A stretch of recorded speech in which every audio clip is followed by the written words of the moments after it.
Haleluya, shalom. Saya sangat bersyukur buat pagi ini.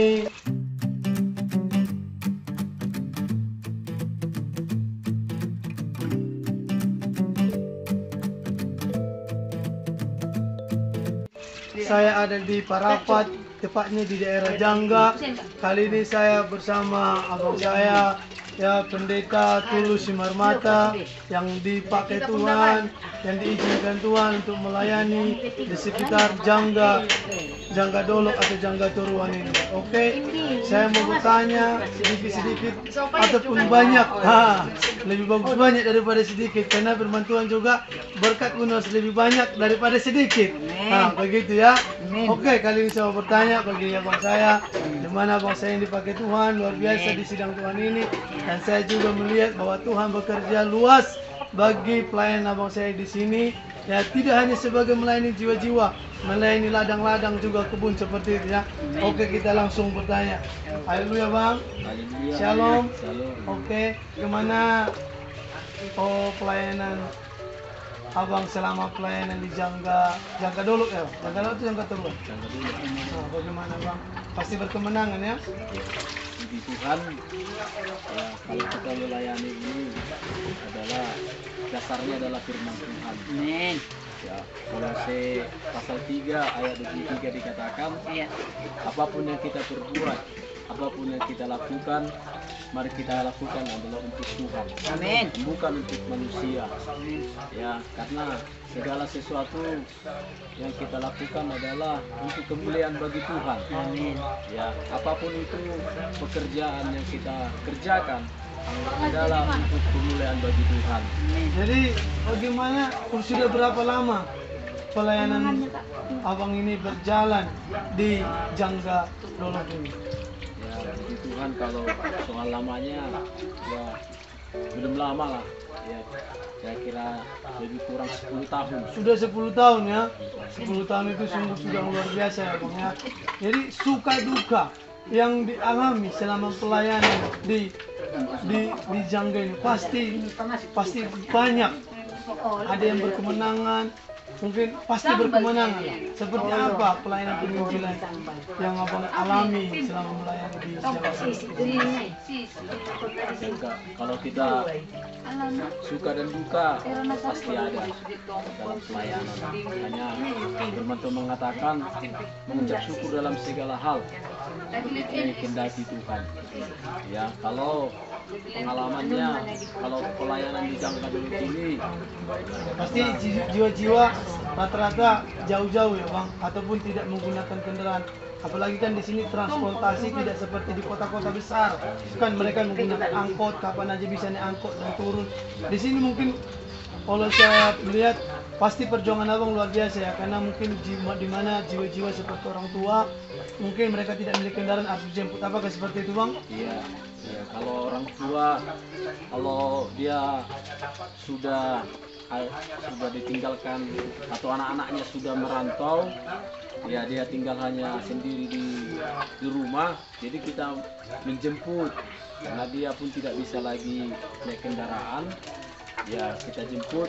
Ya, karena tadi dasarnya tadi adalah firman Tuhan tadi Kolose 3 ayat 23 itu untuk menjemput jiwa-jiwa yang lemah. Ya, jiwa-jiwa yang lemah ini artinya mereka lemah dalam kendaraan, lemah mereka dalam tenaga. Jadi kita menjemput mereka bagi jiwa-jiwa yang haus rindu sama Tuhan. Jadi abang guys ini kedepannya visi yang selama ini dikerjakan apa untuk sidang Tuhan ini?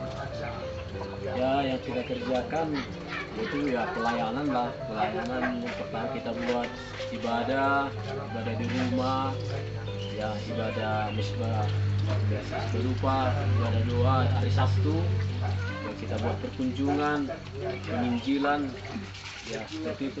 Jadi penginjilan terus berjalan ya bang ya? Iya. Oke. Jadi selama masa pandemi ini kan pasti ibadah berhenti ataupun ibadah kan pasti berkurang. Nah, bagaimana yang abang alami selama masa pandemi ini pelayanan ini? Apakah semakin redup atau bahkan semakin menyala-nyala? di masa-masa pandemi seperti ini pelayanannya di dalam Tuhan?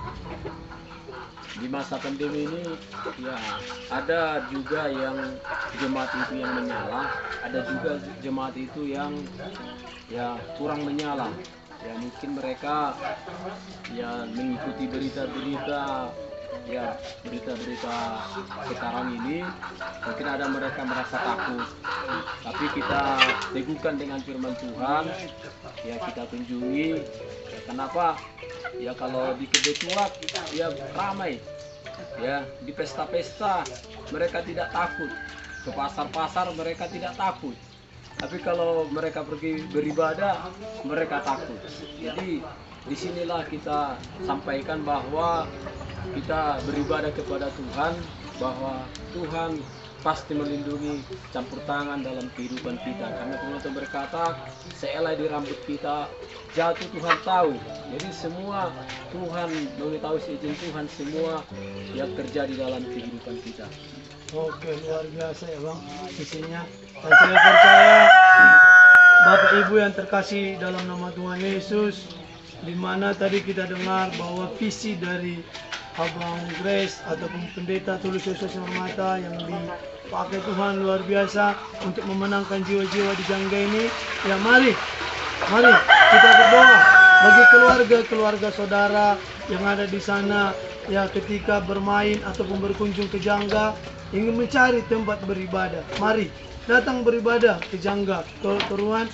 Kalau ke Jangga Dolok, ya ke Jangga Dolok. Kalau dari Medan menuju arah Sibolga, dia posisinya sebelah kiri. Kalau dari Sibolga ke arah Medan, posisinya sebelah kanan. Oke, nanti saya akan buat kontak nanti, nomor handphonenya di deskripsi saya. Ya, bagi saudara juga diberkati lewat teman-teman tadi, ingin memberkati hambanya, pelayanan hambanya di daerah terpencil ini, di daerah kecil ini, ya. Saya akan nanti membuat nomor rekening beliau ada di deskripsi saya. Jika saudara diberkati Tuhan, saudara bisa memberikan berapapun itu untuk membantu pelayanan hambanya di daerah Jangga Dolok ini untuk diberkati Tuhan. Dan saya percaya kita semua orang-orang yang diberkati Tuhan. Terima kasih Bang Grace buat firman Tuhan, buat sharingnya. Dan saya percaya ini akan dilihat banyak orang, akan menjadi suatu bangunan rohani, akan menjadi satu kemenangan. Dan semua gereja-gereja yang ada di daerah terpencil ataupun yang sedang merintis, mereka tidak suka cita. Bagaimana dengan Abang 10 tahun ada di Jangga ini melayani Tuhan dengan sukacita. Saudara-saudara hamba Tuhan juga, pendeta-pendeta yang sedang merintis atau sedang membuka gereja melayani, ya mereka pasti akan diberkati Tuhan. Mereka tidak mundur, tapi mereka semakin maju untuk memenangkan jiwa-jiwa di hadapan Tuhan. Amin. Tuhan Yesus memberkati.